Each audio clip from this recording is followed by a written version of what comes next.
So hello નમસ્કાર મિત્રો, શૂન્યથી શિખર વિથ જીટી અશોકના બીજા એપિસોડમાં તમારું સ્વાગત છે.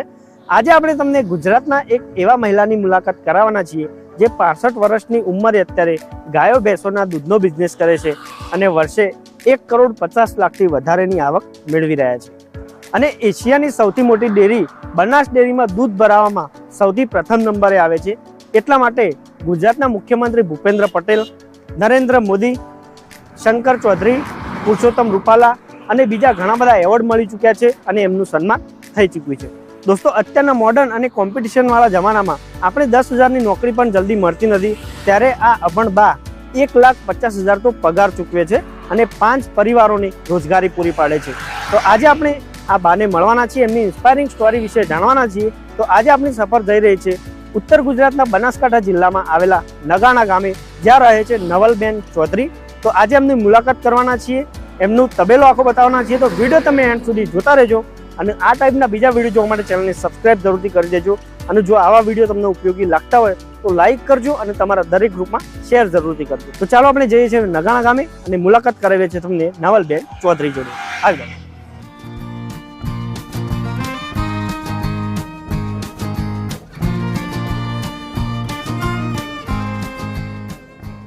સો દોસ્તો, ફાઇનલી અત્યારે આપણી જોડે છે નવલબેન ચૌધરી. બા, સ્વાગત છે તમારું આપણી ચેનલમાં. અત્યારે જોડે બા આપણો કેટલી ભેંસો અને ગાયો કેટલી છે અત્યારે? બેસ્યો છે. હા, 45 ગાયો. 45 ગાયો, બરાબર. અને આપણો દૂધ કેટલું ભરાતા હશે બે ટાઈમ? દૂધ દાડાનું 1100 લીટર. 1100 લીટર દિવસ. બરાબર. 1100 લીટર દૂધ થઈ જાય છે, બરાબર. પછી બા આપણો તમારો લગભગ ગયા વર્ષે નંબર આવ્યો હતો બનાસ ડેરીમાં પહેલા. એ વખતે આપણે કેટલું વાર્ષિક દૂધ થયું હતું? એ 1 કરોડ ને 30 લાખ. 1 કરોડ અને 20 લાખ. 30 લાખ. 1 કરોડ ને 30 લાખનું દૂધ બાનું થયું હતું, બરાબર. નફા સુધી તો 1 કરોડ ને લગભગ 70,000 છે. 70 લાખ છે. નફા સુધી તો 1 કરોડ ને 70,000 લાખ છે, બરાબર. તો બા આટલી ઉંમરમાં કેટલા વાગે ઉઠવા આવે? સવારે 4 વાગે. 4 વાગે ઉઠી જાઓ. અને અત્યારે આમ તમે દોવા બેહો તો કેટલી ભેંસો દોઈએ? હું 9 બેસ્યું. 9 ભેંસો. બા આટલી ઉંમર કેટલી ઉંમર થઈ બા આપણે? 65 વર્ષની ઉંમરે 9 ભેંસો અત્યારે બી દોઈ દી, બરોબર. તો બા અત્યારે અમે અમદાવાદમાં જઈએ, બરોબર. તો અમદાવાદમાં બધા લોકો 7,000ની નોકરી વધતા હોય, તો તમે અત્યારે કેટલા લોકો અત્યારે અહીંયા રાખેલા કામ માટે? અમારા કને લગભગ 5 ઘરોનો પરિવાર છે. 5 ઘરોનો પરિવાર એટલે ટોટલ 20 જેટલા? 25 જણો. 20 થી 25 જણો, બરોબર. અને બા આપણો મહિને એમને પગાર તમે પગાર આપો છો? કઈ પગાર કેટલું જતો હશે મહિને? મહિને 1.5 લાખ. 1.5 લાખ રૂપિયા. બધાનો 1.5 લાખ રૂપિયા પગાર. બરાબર. તો બા જો તમને 1.5 લાખ સામાન્ય લાગતું છે, તમે આપી દો, બરાબર. પણ અત્યારે મારી ઉંમરના ઘણા બધા છોકરા 5-10,000ની નોકરીમાં જે પોતાનું પૂરું નહીં કરી શકતા, 12,000 રૂપિયા દોવાનો નાખીએ, અને તમે બીજા પરિવાર ચલાવવા માટે 1.5 લાખ રૂપિયા પગાર આપો, બરાબર. કારણ કે બીજાનું ઘર ચલાવવા માટે પગાર આપો તો ઘર તો ચાલે. તો બા તમારું કામ એકદમ ઉત્તમ છે. ભલે તમે તમારું તો કરો જ છો ધંધો, પણ બીજા તમે 5 પરિવાર ચલાવો. 5 ઘરોની રોજી પૂરી કરીએ. ખરેખર. એટલે અને તમે બા આપો કેટલું ભણેલો હશો? એકડોય ને. જો બા ભણેલો નહીં, બરાબર, તો બી 25 લોકોનું ગુજરાન ચલાવો ને 5 પરિવારનું એમને ચલાવવું છે. અને પગાર એટલો 12,000 પગાર એટલે કે 1.5 લાખ રૂપિયા તો પગાર ચૂકવો છે. તો ખાસ એ લોકો માટે મેસેજ છે, જે લોકો કહેતા હોય કે ભાઈ ગુજરાતમાં રોજગારી નહીં ને અમને નોકરી નહીં મળતી, એમના માટે બારનો એક મસ્ત દાખલો આપણે કહી શકાય, બરોબર. તો બાની જોડે જોડે અત્યારે આપણી જોડે છે દલસંગભાઈ પણ છે. આપણે એમના જોડે વાત કરીએ છીએ. બાને હજુ મેં જોરથી બેહારો, એમને દોવાનું કામ હજુ ચાલુ હોય, તો એમને આપણે છૂટો કરીએ. બા તમે તાર દોવા જો, અમે આગળની વાત કરી દઈએ, બરોબર. આભાર તમારો અમારા જોડે. સો દોસ્તો, નવલબેનનો ટાઈમ ઓછો હતો એટલા માટે બાને આપણે મોકલી દીધો. દોવાની એમના ટાઈમ થઈ ગયો હતો, કારણ કે પછી દૂધ બી ટાઈમ ભરાવાનું હોય. તો દલસંગભાઈ અત્યારે જોડ્યું છું, તો બંનેના સપોર્ટથી જ આ બધું થઈ શકે. દાદા, આપણે શરૂઆત ક્યારથી કરેલી? શરૂઆત કેટલી ભેંસોથી કરી હતી? જ્યારે મેં શરૂઆત કરી એટલે અમારા પણ 3 ભેંસ હતી. 3ની અત્યારે ભાવ બનાવી, બરાબર. અમે મહેનત કરતા ગયા, અમારા છોકરાએ મહેનત કરી, એકબીજાના સહકારથી આજે એટલા આગળ આવ્યા. અને સહકારથી દાદા આગળ આવી શકાય. બાને એક પ્રશ્ન પૂછવાનો રહી ગયો. બાનું મેં અંદર ફોટા જોયા, એમના ઘણા બધા પ્રમાણપત્ર છે. સન્માન આપણે કને કરેલું બાનું? મોદી સાહેબ, અમિત શાહ, ભૂપેન્દ્ર પટેલ, આ લોકોએ સન્માન કરેલું. શંકરભાઈ તો ખરા જ. શંકરભાઈ તો ખરા જ. પછી તમે હમણાં કહેતા હતા કે શંકરભાઈ ની ગાડી જતી હોય, બાનું જોઈએ તો શંકરભાઈ ઉભા જ રહેવું, બ્રેક કરે. હા, શંકરભાઈ ની ગાડી બ્રેક થઈ જાય. બનાસકોટામાં નવલમાં એટલે ફર્સ્ટ નંબર. વાત સાચી છે દાદા. એમની ઉંમર પ્રમાણે એમ કે એમના પણ સારામાં સારો ધંધો છે. સાચી વાત છે, એ તો સવાલ જ નહીં દાદા. જો મોદી સાહેબ જયારે દિયોદર આયા ને હમ એટલે નવલબેન માટે 10 મિનિટ ફાળવી હતી. અને એમને 10 મિનિટ એટલે તો બહુ મોટી વાત કહેવાય. સીએમ ને ગુજરાતના દેશના સીએમ ને મળવું સાચી વાત એટલે કોઈ નાના છોકરાનો ખેલ નથી. ખેલ નહીં દાદા. અમાર બી મળવું પણ હાલ નહીં મેળે. કોઈ ના મળી ગયા યાર. સાચી વાત છે. તો દાદા અત્યારે આપણે બધા લોકો અમારા જેવા યુવાનો કહેતા હોય છે કે ભાઈ ગુજરાતમાં રોજગારી નથી અને કોમ નથી, બરાબર? તમે તો આટલા બધા લોકોનું કોમ આપો છો, તો તમે આ શરૂઆત કઈ સાલમાં કરી છે? મતલબ 9 વર્ષ ગણો એટલે કઈ સાલ? 9 વર્ષ એટલે લગભગ 2013 ગણાય, હે ને? 13-14 આસપાસ, બરાબર. તો બી પહેલા તો નેનો તબેલો તમે 3 ભેંસોથી શરૂઆત કરેલી. 3 ભેંસોથી નેનો માપનો મીડિયમ બનાવ્યો. જેમ જેમ મહેનત કરતા ગયા, જેમ અમને ઇન્ટરેસ્ટ થયો કે ભાઈ મહેનત કરવાથી કોઈક મળે છે, તો એના પાછળ અમે પ્રગતિ કરી. સાચી વાત છે. અમે અમારા છોકરાઓ બધાને દાદા મહેનત તો કરવી જ પડે. બધાને થોડા વધારે ગયા. આજે એની અમે 100 ભેંસ બનાવી. બરોબર. બનાસકાંઠામાં અમારી હરીફાઈ કરવા ઘણા લોકો મહેનત કરે છે, બરોબર. પણ અમે મહેનત એવી અમારી. મહેનત કરો એટલે મહેનત થી તમારે આગળ કોઈ ના જઈએ. બરાબર. કારણ કે અમે સવારના 3 વાગે ઉઠવાનું. હાલ દાદા તમે 3 વાગે ઉઠી જાઓ? કમ્પ્લીટ 3 વાગે ઉઠી જાય છે દાદા, બરોબર. કેટલી ઉંમર થઈ છે આપડા? 71 વર્ષ. 71 વર્ષની ઉંમર. જો અમે વાતો કરતા હતા, દવા બી અત્યારે બીમાર છે, દવા અહીંયા હાજર છે, તો બી 3 વાગે ઉઠી જાય છે. 3 વાગે તો અમે નહીં ઉઠતા, બરાબર દાદા? તો ખરેખર મહેનત તમારી કહેવાય. હવે આપણા આગળ એકવાર વાત થતી હતી અંદર કે ભાઈ શરૂઆતમાં તમારે પૈસાની બહુ તકલીફ હતી. શરૂઆતમાં કે ભાઈ તમે કહેતા હતા કે મને બીડી લાવવાના પૈસા નતા. બરાબર. એક વસ્તુ છે, માણસ મહેનત કરે તો માલિક રોજી આલે દરેક. 100%. કોઈ દુકાન કરે, કોઈ તબેલો બનાવે, કોઈ ફેક્ટરી નો કરે, બરોબર. હા. પૈસા સિવાયની જિંદગી નકામી. મહેનત કરો તો માલિક ફળ આલે. ઓબો વાયો ઓબો તો એને પાણી રોજ પાવ તો તમને કેરી ખાવા મળે, પણ બાકી વાઈન તમે પાણી ના પાવ તો સુકાઈ જાય. રોજ મહેનત કરતા રહેવું પડે. રોજ મહેનત કરતા રહેવું. રોજ ઓના પાછળ મહેનત કરતી રહેવી પડે 24 કલાક. સાચી વાત છે. સાચી વાત છે દાદા, તમારી વાત 100% સાચી છે. પછી દાદા અત્યારે હવે તો તમારે ભેંસો વધારે લાવો છો, બરોબર? હમણાં વાત થતી હતી કે તમે આપણે રાજસ્થાન થી બીજી કેટલી ભેંસો લાવ્યા? 8 ભેંસ લાવ્યા. 8 ભેંસો. અને હજુ બી બીજી લાવવાની છે. તો ટોટલ તમે કોઈ નવી ભેંસો લાવવાની હોય તો રોકાણ તો બહુ મોટું થતું છે. રોકાણ મોટું બહુ. કેટલું કરતા હશો? રોકાણ અત્યારે એક ભેંસ 1.5 લાખ મિનિમમ નથી મળતી નથી. બરાબર. એટલે 8-10 ભેંસો લાવો એટલે 10 લાખ રૂપિયા થઈ જાય. હવે અમારી ઉંમરના જે લોકો હોય ને એમને કોઈ નવો ધંધો શરૂ કરવો હોય કોઈ બી, તો 50,000 નું રોકાણ કરવું હોય તો બી બીક લાગે કે ભાઈ 50,000 રૂપિયા જતા રહેશે. તો હવે તમને એવો બીક નહીં લાગતી કે ભાઈ આટલા કોઈ નહીં, હું કરોડ નું સાહસ કરું તો કોઈ આપણે મહેનત કરવી. હા, વિશ્વાસ કરવી છે કે આપણે શું હવે તો એક ડેરીની અંદર દૂધ ભરાવો, બેંકમાં આપણા ખાતામાં પૈસા જમા હોય. સાચી વાત છે. કોઈ 1 રૂપિયો આગો પાછો ન થાય. બરોબર. એવો વહીવટ સારામાં સારો છે. શંકરભાઈ ના આયા પછી અમને મોટો ફાયદો થઈ ગયો. શંકરભાઈ આયા પછી અમને સારામાં સારો નફો મળ્યો, ટકાવારી. સાચી વાત છે. આજે આ સાલ 22% નો પ્રોફિટ વેચ્યો અમને. આવો ચેરમેન અમને બનાસકાંઠામાં મળે નહીં. બરાબર. સારામાં સારો શંકરભાઈ નું કામકાજ એકદમ ફર્સ્ટ ક્લાસ. એકદમ. અને એના પહેલા તો તમે આપણે વાત કરતા હતા પહેલા તમે ઘી ઉપાડીને વેચવા જતા હતા, કહીશું સિદ્ધપુર ગામડામાં આજુબાજુના ગામડામાં વેચવા જતા. ડેરીઓની કોઈ સુવિધા નથી.